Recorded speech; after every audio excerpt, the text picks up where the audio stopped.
विट्याकडे जाणाऱ्या गाडीवर हिंदुत्ववादी कार्यकर्त्यांची कारवाई। 11 खोंड व एक रेडको वाचवण्यात यश।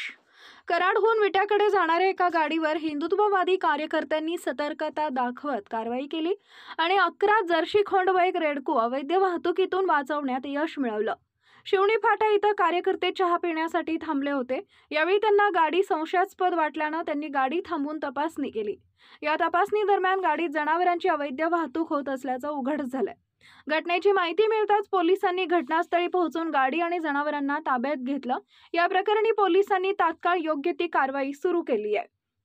हिंदुत्ववादी कार्यकर्त्यांनी जनावरांचं संरक्षण हे केवळ कायद्याचं पालन नाही, तर आपल्या संस्कृतीचा आणि धर्माचा अविभाज्य भाग असल्याचं अधोरेखित केलंय। अशा घटनांमुळे जनावरांच्या सुरक्षेसाठी अधिक कठोर पावलं उचलण्याची गरज असल्याचं त्यांनी सांगितलंय। या घटनेनं हिंदू समाजानं आपली परंपरा आणि नीतिमूल्य जपण्यासाठी सतर्क राहण्याची आवश्यकता असल्याचं पुन्हा सिद्ध केलंय। प्रशासनानंही अशा प्रकारांवर कठोर कारवाई करून जनावरांच्या रक्षणासाठी ठोस उपाययोजना कराव्यात अशी मागणी हिंदुत्ववादी संघटनांनी केली आहे। पोलिसांच्या वेगवान हालचाली आणि कार्यकर्त्यांच्या सतर्कतेमुळे ही कारवाई यशस्वी झाली, याबद्दल स्थानिकांकडून कौतुक होतंय। यावेळी ऋतुराज रुपनर, गणेश माने, गोविंद रुपनर, संग्रामसिंह मोहिते, वैभव सुतार, आकाश मोरे, माऊली रुपनर, विश्वजित कोळी, नवनाथ पाटील आदी कार्यकर्ते उपस्थित होते।